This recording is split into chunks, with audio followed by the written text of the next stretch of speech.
Hello student, आज हम पढ़ते हैं laws of algebra for complex number. कुछ लॉज मतलब रूल्स, कुछ देखिए रूल्स हैं इनके क्या क्या है। सबसे पहले क्लोजर लॉज। क्लोजर लॉज में क्या होता है, Z1 प्लस Z2 एक कॉम्प्लेक्स नंबर मिलेगा, Z1 इंटू Z2 एक कॉम्प्लेक्स नंबर मिलेगा। यानी दो कॉम्प्लेक्स नंबर को जोड़ें या मल्टीप्लाई करें या डिवाइड करें, एनीथिंग एल्स करें तो अपने को कॉम्प्लेक्स नंबर मिलेगा। तो क्लोजर प्रॉपर्टी क्या बोलती है कि Z1 प्लस Z2 और Z equal to a complex number और Z1 into Z2 is a complex number. Commutative property क्या बोलती है, Z1 plus Z2 equal to Z2 plus Z1, यानी लाइक दिस 2 प्लस 5 अगर ले लें या 5 प्लस 2 ले लें तो जो रिजल्ट आता है वैसे ही Z1 into Z2 equal to Z2 into Z1। ये भी उसी तरह से हो गया 2 इंटू 3 इक्वल टू 3 इंटू 2। तो इसको क्या बोलते हैं, कम्यूटेटिव लॉज बोलते हैं। एसोसिएटिव लॉज क्या होता है, Z1 प्लस पहले ब्रैकेट वाला वर्क होता है Z2 plus Z3 equal to Z1 plus Z2 plus Z3। तो जैसे कॉम्प्लेक्स नंबर की बात आती है, यानी ये एसोसिएटिव लॉ भी फॉलो करता है। ठीक है, अगर 1 प्लस 2 प्लस 3 करें तो कितना आ जाएगा, ये अगर ये करें तो आपको 6 आ जाएगा, यानी 1 प्लस 5 6 आ जाएगा। ठीक है, या ऐसे करें 1 प्लस 2 और प्लस 3 कर दें तो ये भी 6 आ जाएगा, 3 प्लस 3। तो इस तरह की चीज़ें भी फॉलो करता है। ठीक है, कॉम्प्लेक्स नंबर में मल्टीप्लिकेटिव भी होती है associative law, Z1 into Z2 into Z3 equal to Z1 into Z2 into Z3। ठीक है, नहीं ये तो बस अंडरस्टूड है, पहले भी आप लोगों ने 10th क्लास में भी पढ़ा होगा। क्लोजर, कम्यूटेटिव, एसोसिएटिव, डिस्ट्रीब्यूटिव, जो भी आप लोगों ने पढ़ा है, ये सारे रूल्स कॉम्प्लेक्स नंबर भी फॉलो करता है।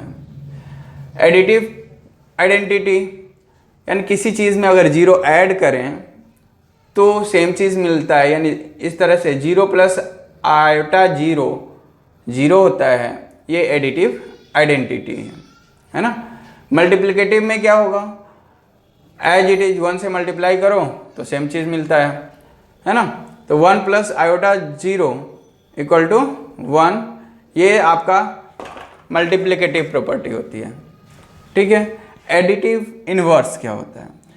ठीक है, अब कॉम्प्लेक्स नंबर में अगर Z कोई कॉम्प्लेक्स नंबर है A प्लस आयोटा B, तो अगर माइनस Z एग्जिस्टेंस अगर निकालें तो minus A minus iota B, यानी इस तरह से माइनस A प्लस ये जो आया, ठीक है, इसी को आप एडिटिव इनवर्स बोलते हैं। इसी प्रॉपर्टी को एडिटिव इनवर्स बोलते हैं। और इसको अगर हम Z के साथ ऐड करें तो क्या आ जाएगा, 0 आ जाएगा।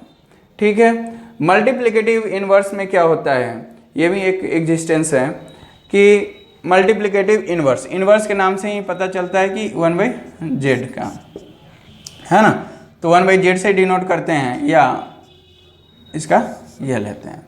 अब इन दोनों को जब मल्टीप्लाई करते हैं तो हमारा 1 आता है।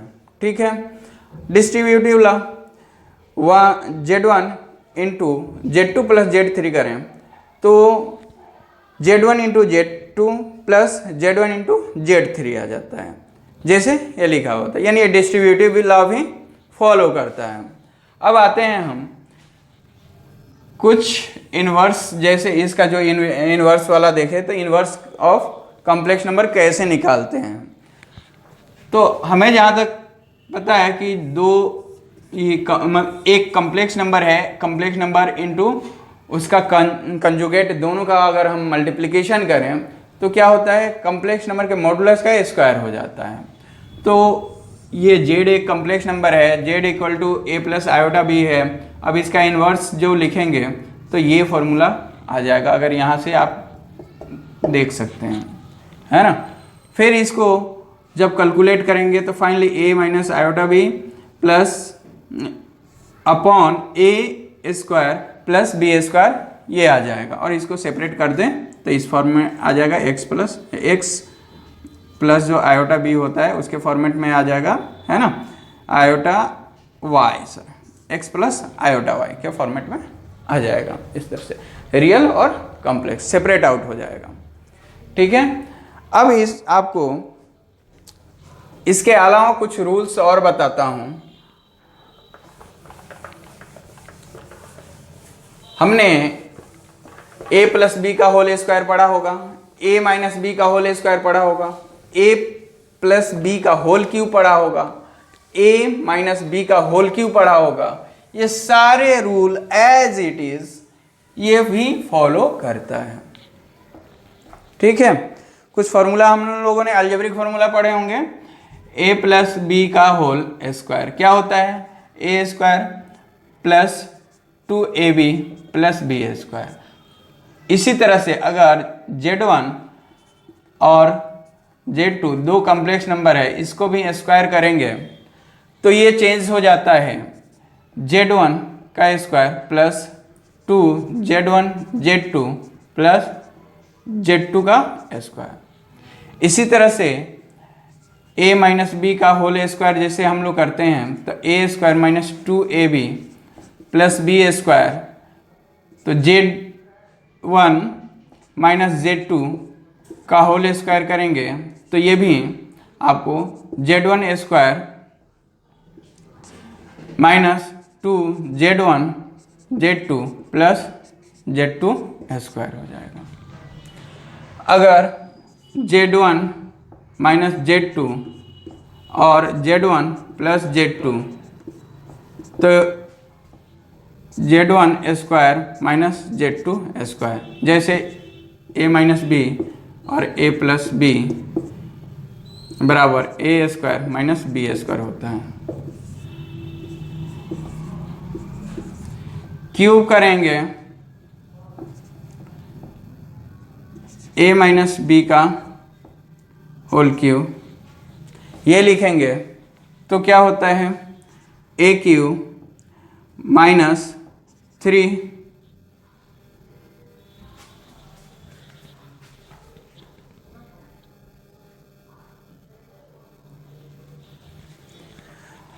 Minus 3 a square B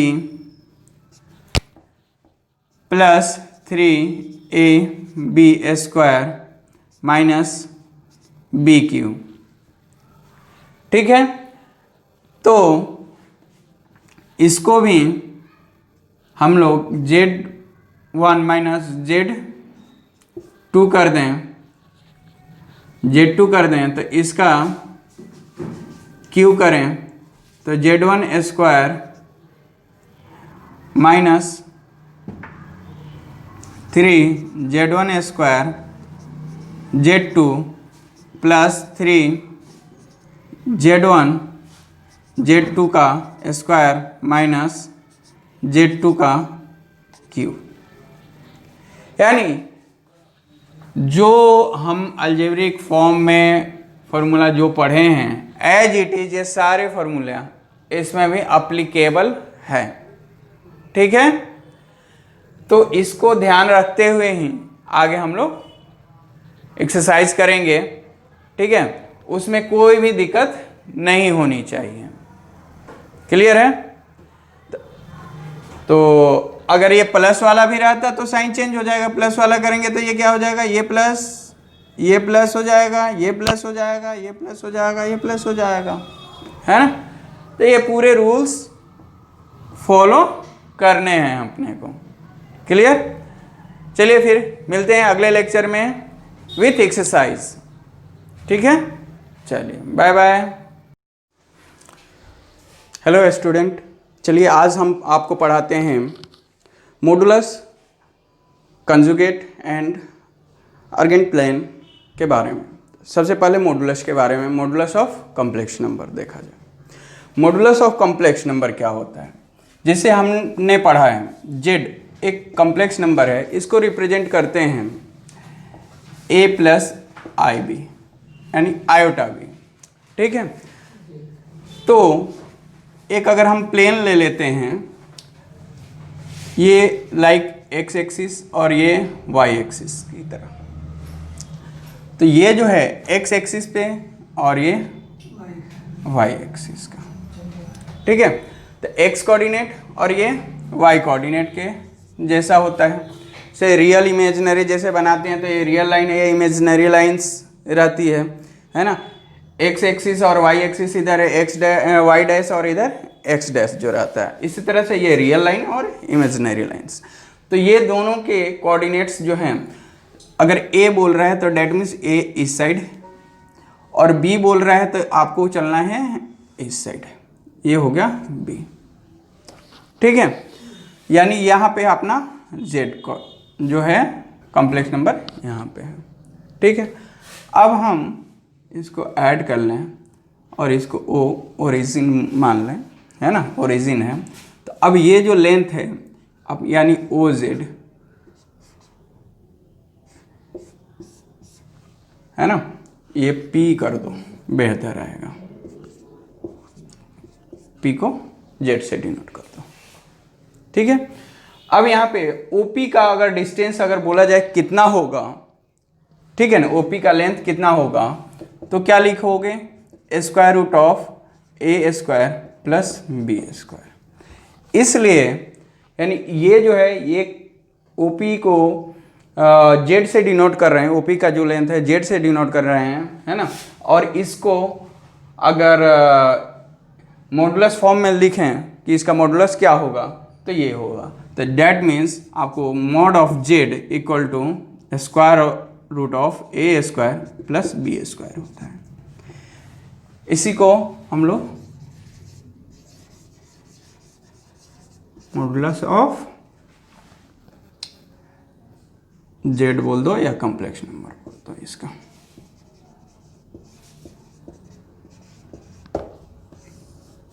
modulus of complex number, ठीक है। ये आपका मॉडुलस हो गया। अब एग्जांपल के द्वारा हम समझते हैं कि मान लीजिए जेड इक्वल टू 2 प्लस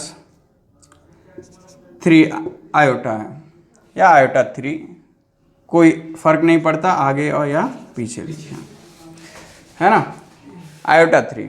अब इसका अगर मॉडुलस निकालें तो क्या हो जाएगा? रूट अंडर 2 का स्क्वायर प्लस 3 का स्क्वायर, तो ये हो जाएगा स्क्वायर रूट ऑफ 4 प्लस 9, है ना। डैट मीन्स ये हो जाएगा रूट स्क्वायर 13, है ना। यानी एक चीज़ और इससे समराइज करो, इसको थोड़ा सा एनालाइज करो।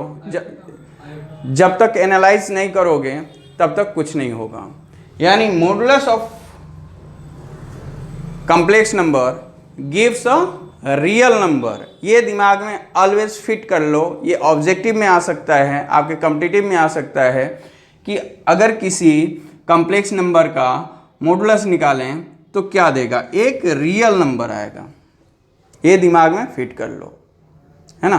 ट्रू या फॉल्स में आ सकता है, फिलिंग द ब्लैंक्स में आ सकता है, या टिक लगाने वाले में आ सकता है आपको।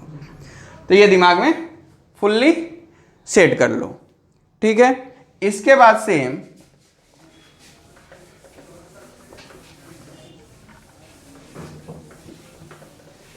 ये कंसेप्ट समझ में आ गया मॉडुलस ऑफ आयोटा का। अब हम पढ़ते हैं conjugate. Conjugate of complex number, conjugate of a complex number. मान लो जेड एक कॉम्प्लेक्स नंबर है को डिनोट कर रहे हैं ए प्लस आयोटा बी। अब इसका कंजुगेट क्या होगा?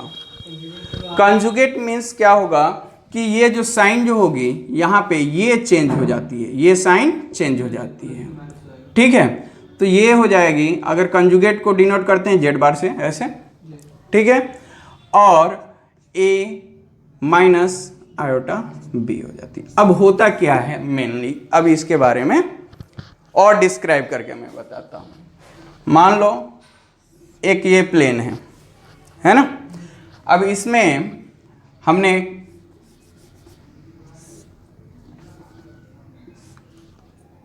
टू और 3 एक पॉइंट ले लिया, ठीक है। अब इसका जो मिरर इमेज है, अगर हम एक्स एक्सिस को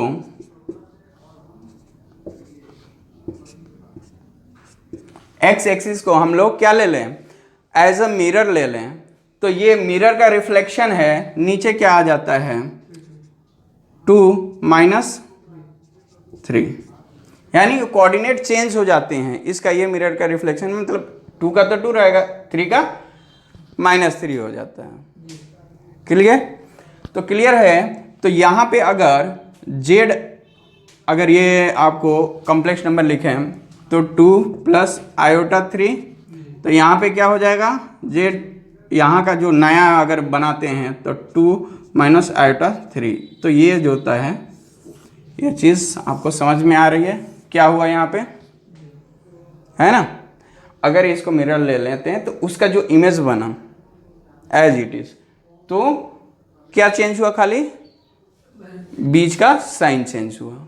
अगर इस क्वाड्रेंट में ले लें, मान लीजिए यहाँ पे -2 और 3 होगा, ये तो फर्स्ट क्वाड्रेंट है, ये सेकंड है। तो आपको जैसे पता है कि इसमें प्लस प्लस, यहाँ पे माइनस प्लस, है ना, और यहाँ पे माइनस माइनस, और यहाँ पे प्लस माइनस, है ना, ये साइन रहती है। तो यहाँ पे अगर हमने लिखा -2 प्लस आयोटा 3, तो इसका कंजुगेट क्या हो जाएगा? अगर आपको ऐसा है तो इसका कंजुगेट अगर लिखोगे तो -2 माइनस आयोटा 3 हो जाएगा। तो अपने को कभी घबराना नहीं है ना। अगर इसका कंजुगेट बोल दे, -2 और -3 का कंजुगेट अगर बोल देता है ना, तो ये, और ये इसका कंजुगेट बोल देता है तो ये, है ना। बीच की साइन केवल चेंज करनी है अपने को, ठीक है। ये तो कंफर्म हो गया ना कि अब एक चीज़ और देखो, हमने इतना चीज़ तो किया, अब हम करते हैं जेड यानी इंटू जेड का कॉम्प्लीमेंट, है ना, कंजुगेट बोल दो, है ना, जेड इंटू जेड का कंजुगेट। अगर ये दोनों मल्टीप्लाई करते हैं तो क्या आता है, थोड़ा सा देखते हैं हम। ए प्लस आयोटा बी, और यहाँ पे ए माइनस आयोटा बी। अब ये दोनों को मल्टीप्लाई करो। जब मल्टीप्लाई करोगे तो जैसे कि मल्टीप्लिकेशन मैंने जब सिखाया था, है ना, उस फॉर्मेट को भी आप फॉलो कर सकते हो या डायरेक्ट मल्टीप्लाई कर सकते हो। तो ए से ए मल्टीप्लाई होगा ए स्क्वायर, क्लियर। ए से आयोटा ए बी, है ना, और ये से करोगे तो प्लस आयोटा ए बी, और ये करोगे तो minus iota square B square, है ना। और ये दोनों कैंसिल आउट हो जाएगा, तो यहाँ पे हो जाएगा A square minus iota square means -1, तो -1 और बी स्क्वायर, यानी ये हो जाएगा A square plus B square, ठीक है, क्लियर। एक चीज़ और देख सकते हो, देखो ये पढ़े हो कि नहीं, A square minus B square equal to क्या होता है, A plus B into A minus B, है ना, ये फॉर्मेट होता है। तो उससे भी इसको सॉल्व कर सकते हैं या डायरेक्ट मल्टीप्लाई भी कर सकते हैं। अब ये जो आ गया, ये इसको दिमाग में रखो, है ना, माइंड में रखा आपने। अब देखो हमने क्या लिखा था, मॉडुलस ऑफ कॉम्प्लेक्स नंबर है ना, modulus of a complex number. क्या अगर जेड एक कॉम्प्लेक्स नंबर है, ए प्लस आयोटा बी है, तो अगर इसका मोड लिया था हमने तो क्या लिखा था, square root of A square plus B square. और दोनों साइड अगर हम स्क्वायरिंग कर दें, है ना, तो क्या हो जाएगा, मॉडुलस का square equal to A square plus B square. Clear है?